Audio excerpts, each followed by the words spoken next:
Hey everyone, welcome back to Soulful Love Chronicles. It's been a little while, but we're back and bringing you fresh, gripping stories every day. Today's story is one you won't forget. Trust me, it's intense. So, get comfy and let's dive right in. Ethan pulled into the driveway, the headlights slicing through the darkness of the evening. The meeting had run late, leaving a dull ache behind his eyes. As he approached the door, something felt off. A dim glow flickered through the living room window. That was strange. Rachel usually lit up the whole house when she was home alone. He stepped quietly, not wanting to disturb his pregnant wife if she was resting. But when he turned into the living room, he found her sitting still on the couch, staring ahead with a vacant look. "Liv, everything okay?" he asked, his voice full of concern. She turned slowly, her face twisted in pain. "Ethan, we need to talk." A chill ran down his spine. He sank into the armchair opposite her, his stomach knotting with dread. "What's wrong?" he asked, his voice tight. She took a shaky breath before speaking, her words trembling. "Honey, this baby. It's the result of a revenge affair." Ethan blinked, stunned, sure he had misheard her. What are you talking about?" Rachel's voice was barely audible, but the weight of her words crushed him. I thought you had cheated on me, so I slept with someone else." The shock froze him. "Rachel? Having an affair? It didn't make sense." "And you're 6 months pregnant," Ethan said slowly, trying to make sense of it all. "Are you saying?" His voice trailed off. She nodded, tears spilling down her face. "The baby isn't yours." The room seemed to spin. Ethan gripped the armrest so hard his knuckles turned white. "Who?" he demanded. "Who did you sleep with?" Rachel shook her head. "I can't tell you." "Can't tell me?" His voice rose, raw with anger. "You dropped this bombshell on me, and now you won't tell me who?" "Please try to understand," Rachel begged, her voice breaking. "Understand what?" Ethan shot to his feet, his fury rising. "That my wife cheated on me? That she's carrying another man's child? What exactly am I supposed to understand here?" She flinched at his words. "I know I've hurt you terribly, but please, let me explain." "Explain?" His words were sharp as he stepped back. "There's nothing to explain. That's your mess, not mine." He turned toward the door, needing to escape before he did something he would regret. But just as his hand touched the doorknob, Rachel's voice stopped him. "Wait, you might want to hear a secret about your brother, Jordan." Ethan froze. His hand stayed on the doorknob as he turned slowly. "What about Jordan?" Rachel's voice shook as she spoke. He showed me photos." Ethan's heart skipped a beat. "What photos?" "Photos of you with another woman," she whispered. "That's why I thought you had cheated. Jordan said he saw you together multiple times." "That's impossible," Ethan replied flatly, his mind racing. "I never cheated on you." Rachel's eyes widened, confusion and doubt flooding her face. "But the photos, they were fake, or taken out of context." Ethan's jaw clenched, the truth beginning to hit him. "Jordan manipulated you," he said, the realization dawning. "Oh God!" Rachel buried her face in her hands, horrified at what she had done. Ethan stood there, torn between rage at his brother and the devastation of his wife's betrayal. Without another word, he turned and stormed out the door into the night. The drive to Jordan's apartment felt like a blur. The rain hammered against the windshield, matching the chaos in Ethan's mind. He barely noticed the familiar streets of Ravenwood as he sped toward his brother's place. He slammed his fist against the door when he arrived, not caring about the late hour. When Jordan finally opened the door, looking disheveled and confused, Ethan shoved past him without a word. "What the hell, Gabe?" he growled. "What are you doing here?" Jordan asked, stunned. "Show me the photos," Ethan demanded. "What photos?" Jordan blinked, feigning ignorance. "Don't play dumb. The ones you showed Rachel. Of me supposedly cheating." Jordan's face shifted from confusion to panic. "I don't know what you're talking about." "Cut the crap," Ethan growled, advancing on him. "You manipulated my wife into thinking I was unfaithful." "Why? Jordan backed away, raising his hands. Look, you got it all wrong. I was just trying to protect you. Protect me? Ethan let out a bitter laugh. By destroying my marriage? I didn't mean to, Jordan stammered, his back hitting the wall. It's complicated. Okay? I can explain everything. Then start explaining, Ethan snapped. Ethan could barely keep his patience as Jordan opened his mouth. Without warning, he lunged forward, grabbing his brother by the collar and slamming him against the wall. A framed painting fell to the floor with a crash, glass shattering. Tell me the truth, Ethan roared, his voice like thunder.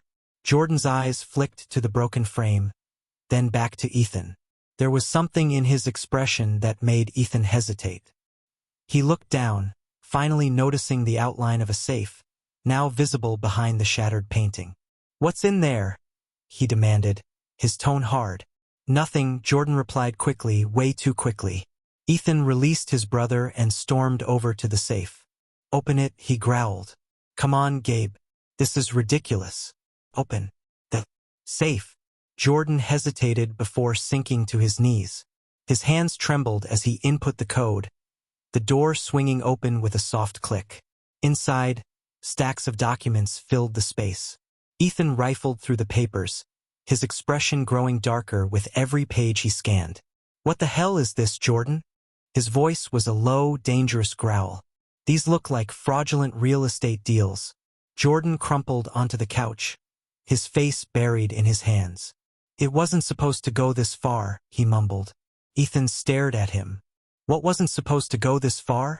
His brother finally looked up, defeat in his eyes. I've been involved in a real estate scheme. Your firm unknowingly worked with some of the projects. I was afraid you'd find out, so you tried to break up my marriage? Ethan's voice was barely a whisper, a razor edge to it. To distract me? Jordan nodded miserably. I'm sorry, Gabe. I never meant for it to get this out of hand. Ethan's stomach twisted as he looked at his brother. This was no longer the man he thought he knew. Without saying another word, he grabbed the papers, stormed out, leaving Jordan behind, alone with the wreckage of his lies. When Ethan returned home, the house was dark. He called for Rachel, but there was no answer. A quick search confirmed what he dreaded. She was gone. He sank onto the bed, his head spinning from everything he had learned that night. As he shifted, something sharp pressed against his leg. He frowned, reaching into his pocket and pulling out Rachel's phone. He must have grabbed it by mistake in his rush to confront Jordan. Ethan stared at the device, his mind racing. He'd never invaded Rachel's privacy before, but after everything that had happened, his thumb hovered over the power button. With a deep breath, he pressed it. The screen lit up, revealing a pattern lock. His hand shook slightly as he traced the shape. Their wedding date. The phone unlocked. He hesitated, then opened her email app, hoping to find something, anything, about where she had gone. What he found made his blood run cold. Months of emails between Rachel and someone named Sophia. Talk of investigations, evidence gathering, coded messages about meetings. Ethan's eyes widened as the pieces clicked into place. Rachel hadn't been having an affair. She had been investigating Jordan and the people he was involved with all along. He scrolled quickly, searching for the most recent messages. There it was, a meeting scheduled for tonight, at the old Ravenwood lighthouse. Ethan grabbed his keys and headed for the door. His phone buzzed, an unknown number flashing on the screen. He opened the message. It read, "Stop digging for your own good." Ethan's mind raced. Whatever was going on, he was going to get to the bottom of it.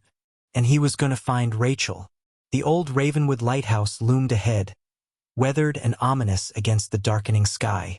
Wind whipped at Ethan's clothes as he climbed the rocky path, the beam of his flashlight flickering erratically in the stormy air.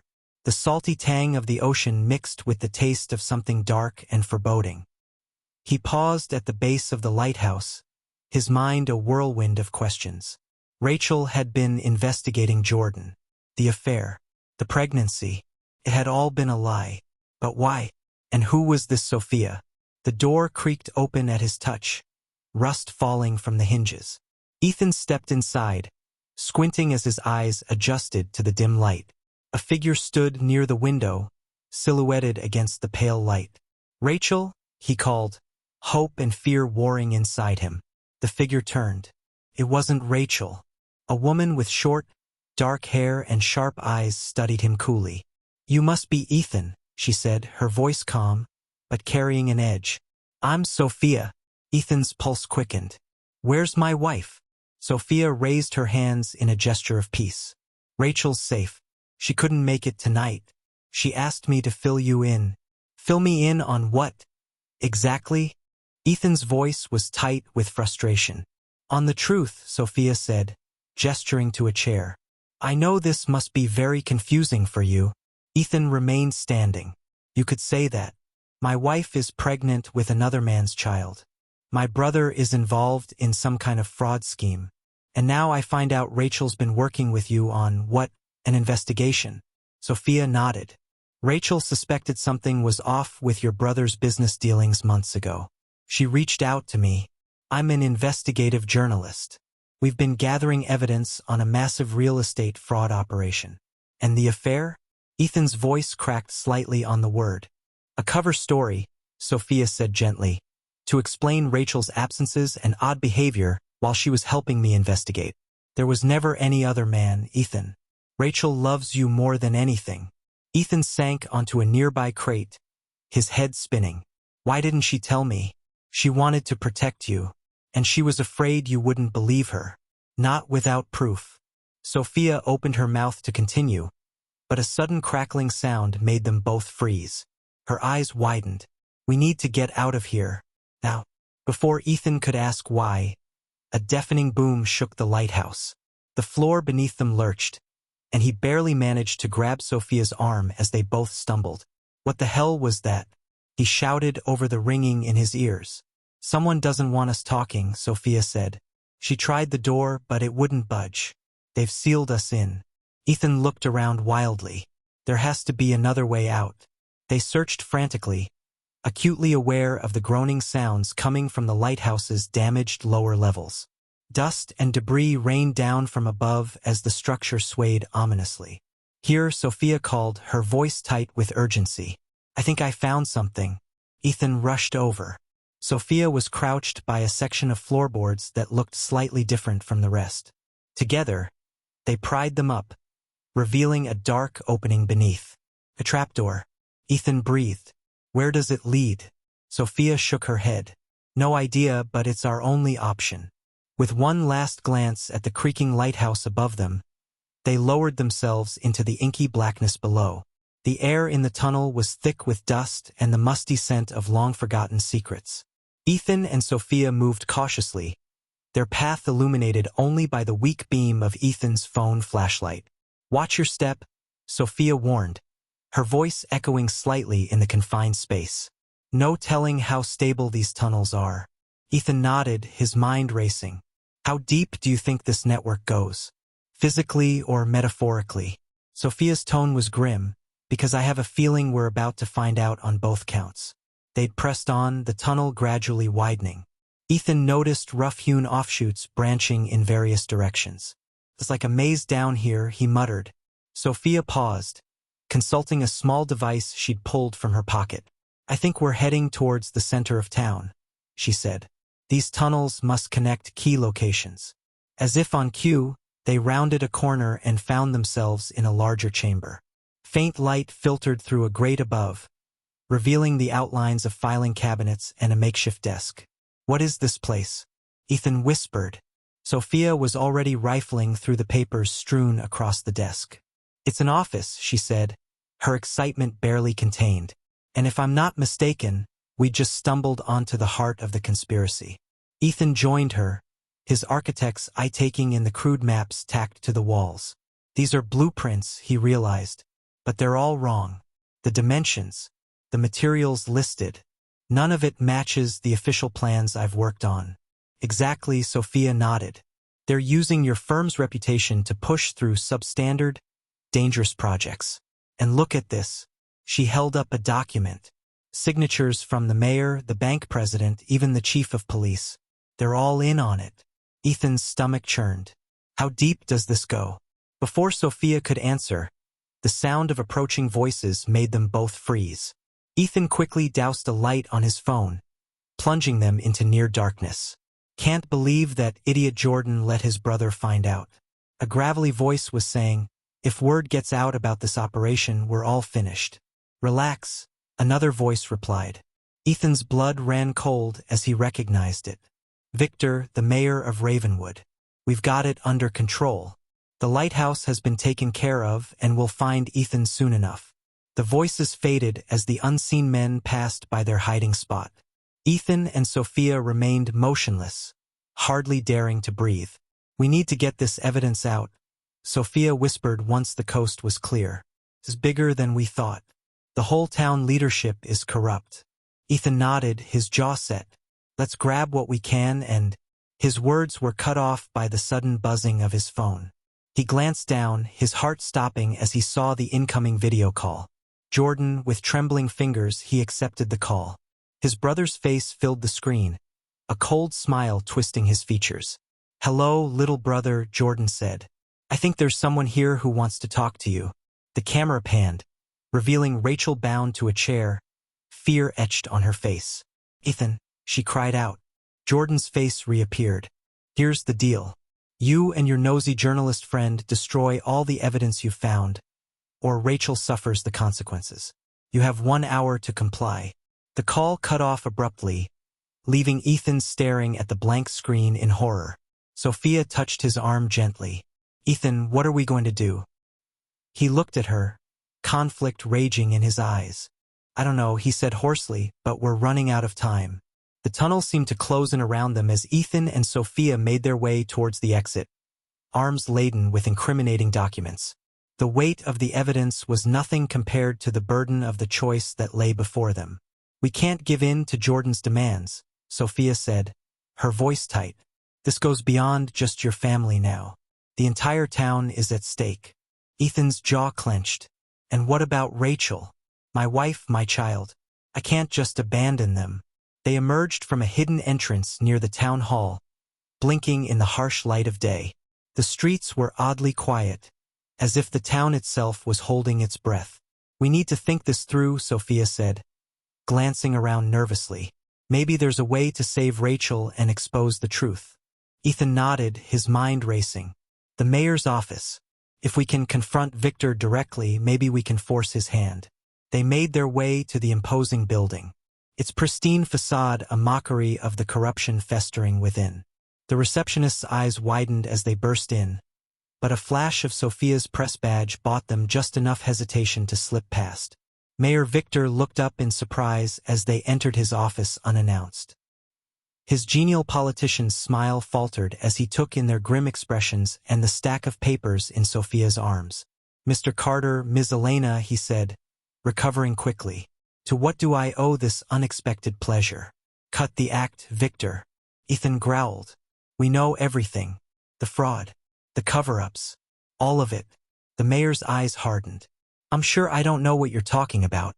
Sophia stepped forward, spreading the damning documents across his desk. Your signature is on every one of these, Mr. Mayor.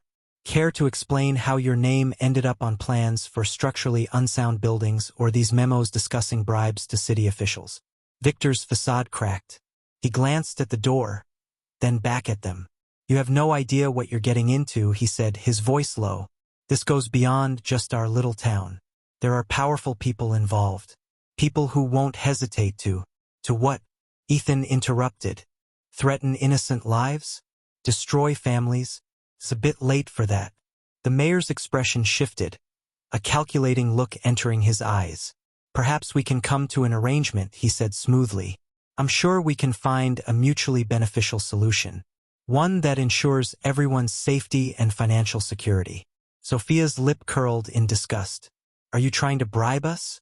I prefer to think of it as a business proposition, Victor replied. One that could make all of your problems disappear. Ethan stepped forward, looming over the desk. The only thing that's going to disappear is you, straight into a prison cell. The mayor's hand inched towards a button beneath his desk, but Sophia was faster. She pulled out her phone, a triumphant smile on her face. "I wouldn't do that if I were you," she said.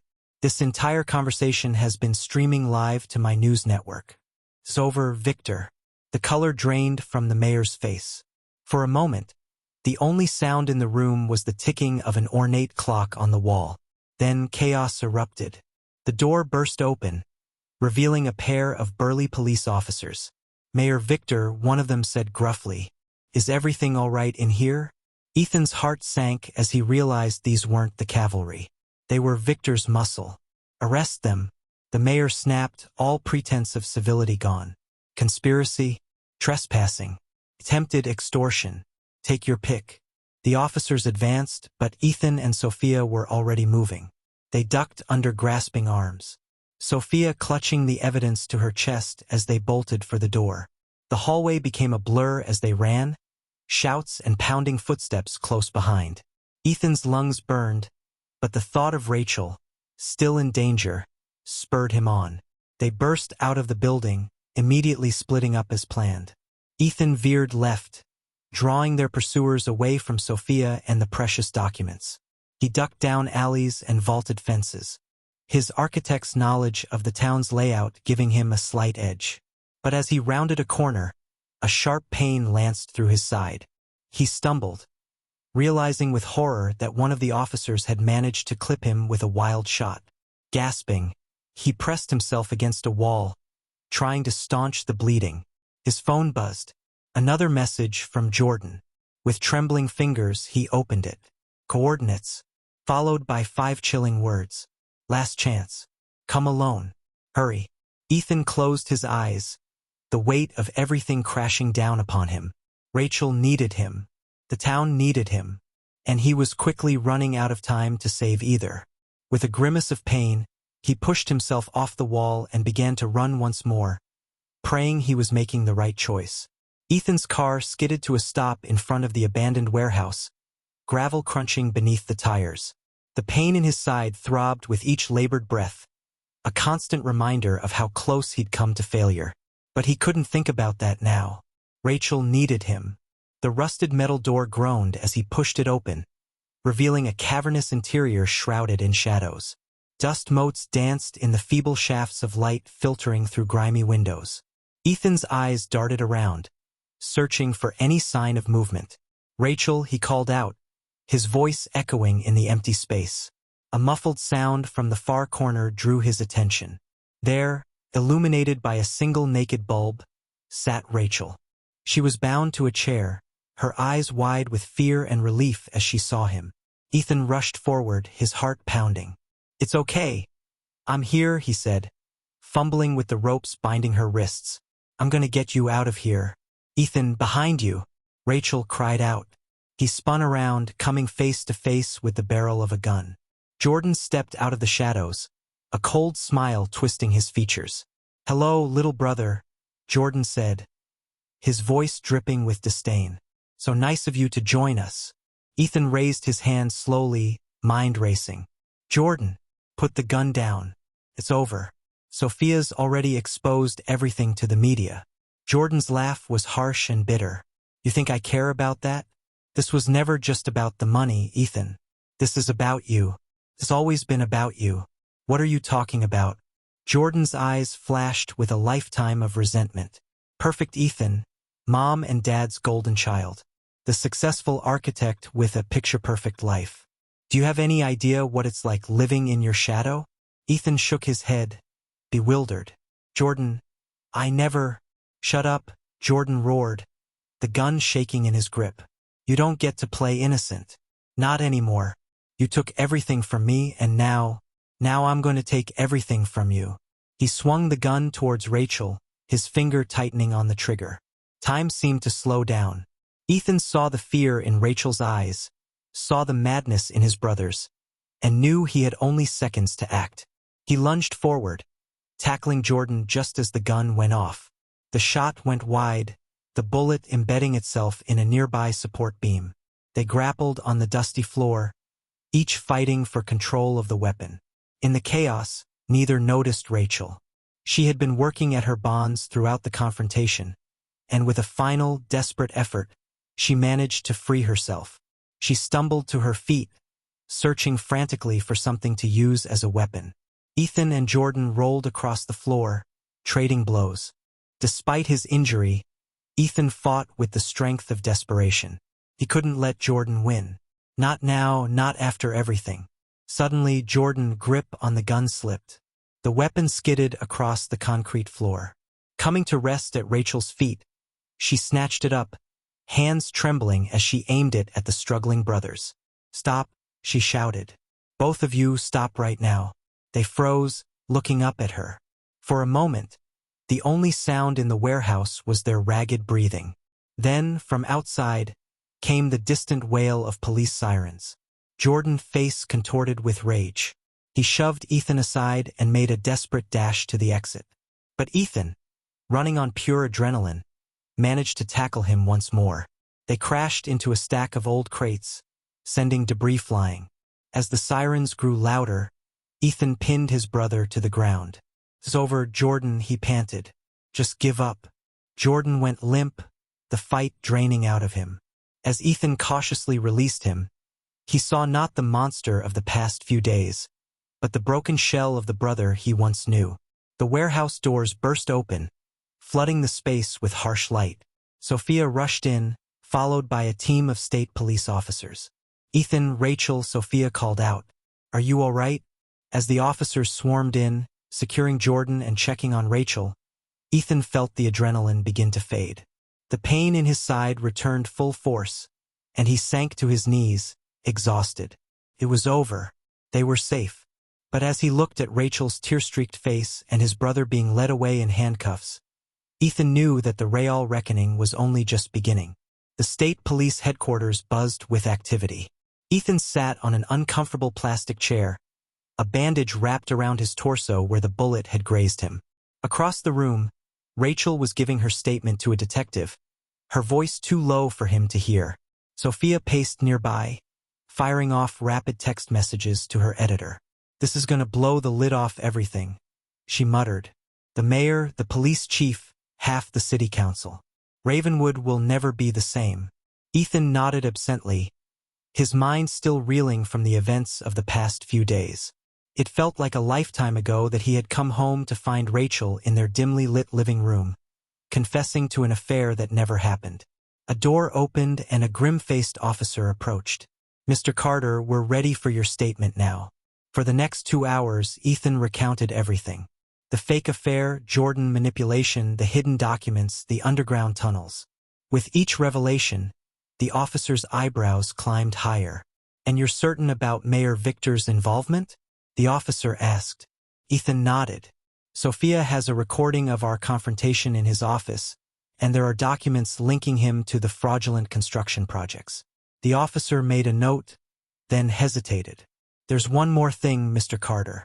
Your brother is requesting to speak with you." Ethan's stomach clenched. "I don't think that's a good idea. I understand, but he's been cooperating, providing names and details. His testimony could be crucial in bringing down the entire network." With a heavy sigh, Ethan agreed. He was led to an interrogation room where Jordan sat, looking small and defeated in his orange jumpsuit. "Ethan," Jordan said, his voice hoarse. I'm sorry. For everything." Ethan said nothing, waiting. Jordan continued, unable to meet his eyes.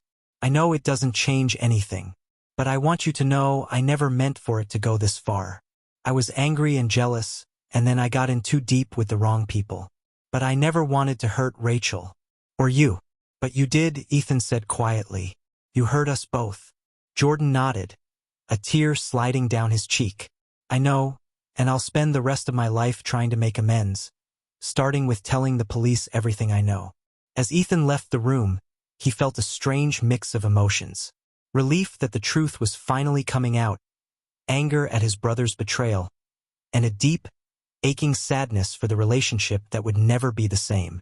He found Rachel waiting for him in the hallway. She looked exhausted, dark circles under her eyes. "Can we talk?" she asked softly. "Somewhere private?" They found an empty conference room.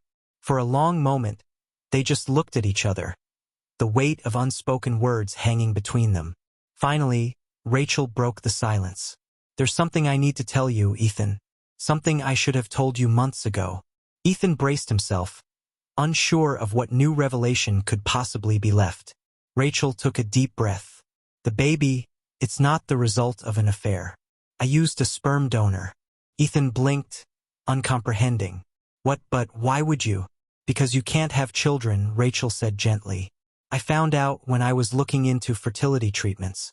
The doctors ran some tests and you're infertile, Ethan. The room seemed to tilt sideways. Ethan gripped the edge of the table, his mind reeling. That's impossible. Why didn't you tell me? Rachel's eyes filled with tears. I didn't know how. You were so excited about starting a family and I panicked. I thought if I could just get pregnant, everything would work out somehow. The fake affair was a way to explain it when I couldn't figure out how to tell you the truth. Ethan sat heavily in a chair, overwhelmed. So everything, the affair, the investigation, all of it was because I was a coward, Rachel finished. I was trying to protect you, but I just made everything worse. I'm so sorry, Ethan. He looked at her. This woman he had loved for so long, now almost a stranger. I need some time, he said finally, to process all of this. Rachel nodded, wiping away a tear. I understand. Take all the time you need. I'll be here when you're ready to talk. As Ethan left the police station, stepping out into the cool night air, he felt as if he was seeing the world through new eyes. Everything he thought he knew had been turned upside down. His marriage, his family, his future, nothing was certain anymore. He walked aimlessly through the streets of Ravenwood, a town he no longer recognized. As the first light of dawn began to break over the horizon, Ethan realized that this was more than just the end of a nightmare. It was the beginning of something entirely new, and he had no idea where it would lead. 6 months later, Ethan sat in his new apartment, staring out the window at the street below. The room was sparsely furnished. He hadn't had the heart to decorate much. Still didn't feel like home. On the television, a news anchor droned on about the latest developments in what the media had dubbed the Ravenwood scandal. With the conviction of former Mayor Victor and several prominent businessmen, the town of Ravenwood is finally starting to rebuild. New leadership has promised transparency and accountability. Ethan tuned it out. He'd lived through enough of the scandal. He didn't need the constant reminders. A knock at the door roused him from his thoughts. He opened it to find Sophia standing there, a wide smile on her face. I hope I'm not interrupting, she said, holding up a bottle of champagne. But I thought we might have cause for celebration. Ethan managed a small smile. Come on in. What's the occasion? Sophia set the bottle on the kitchen counter and pulled out a small envelope. I won the Pulitzer, she said, a hint of disbelief in her voice, for the Ravenwood investigation. Sophia, that's incredible, Ethan said, genuinely happy for her. Congratulations. As Sophia poured the champagne, Ethan's phone buzzed. A text from Rachel. On my way up. Hope that's still okay. He took a deep breath, steeling himself. Rachel's coming, he told Sophia. She should be here any minute. Sophia nodded, understanding in her eyes. Do you want me to go? Ethan shook his head. No, stay. Please. A few minutes later, another knock came. Ethan opened the door to find Rachel standing there, her belly now swollen with the final stages of pregnancy. Hi, she said softly. Thanks for seeing me. Ethan stepped aside to let her in. For a moment, the three of them stood awkwardly in the small living room. I should go, Sophia said, sensing the tension. Ethan, Rachel, congratulations again. On everything. After she left, Ethan and Rachel sat on opposite ends of the couch. The silence stretched between them, filled with months of unspoken words. Finally, Ethan spoke. How are you feeling? Rachel rubbed her belly absently. Huge, uncomfortable, excited, terrified, all of the above. Ethan nodded. Yeah, I know the feeling. Rachel looked at him, hope and fear warring in her eyes. Ethan, I know we've been good at counseling and I know you said you needed time. I need to know where we stand. Ethan was quiet for a long moment, gathering his thoughts. I'm still processing everything, he said finally. The lies, the deception, the hurt. Rachel, more than I can say. She nodded, tears welling in her eyes. But, Ethan continued, "These past few months have forced me to confront a lot of things. My own fears about fatherhood, my insecurities, the way I've always tried to be perfect, to live up to everyone's expectations." He took a deep breath. "I can't say I'm over it all, but I do know that I want to be a part of this child's life. Our child's life, if you'll let me." Rachel's tears spilled over. "Of course," she whispered. "That's all I've ever wanted." Ethan reached out, hesitantly taking her hand. "I can't promise it will be easy. We have a lot of trust to rebuild. But I think we have a chance at something new, something honest." Rachel squeezed his hand. "I know I hurt you, Ethan, and I will spend the rest of my life trying to make up for that. But I promise you, from this moment on, nothing but the truth between us." As they sat there, hands clasped, the future stretching out before them, uncertain but full of possibility, Ethan felt something he hadn't in a long time: hope. The road ahead would be difficult. There were still wounds to heal, trust to rebuild. But as he looked at Rachel, at the life they had created together despite everything, Ethan knew that they had been given a rare second chance. And this time, they would build their life on a foundation of honesty, forgiveness, and love. Thanks for watching. If you enjoyed this video, don't forget to like, comment, and subscribe for more stories like this. See you next time.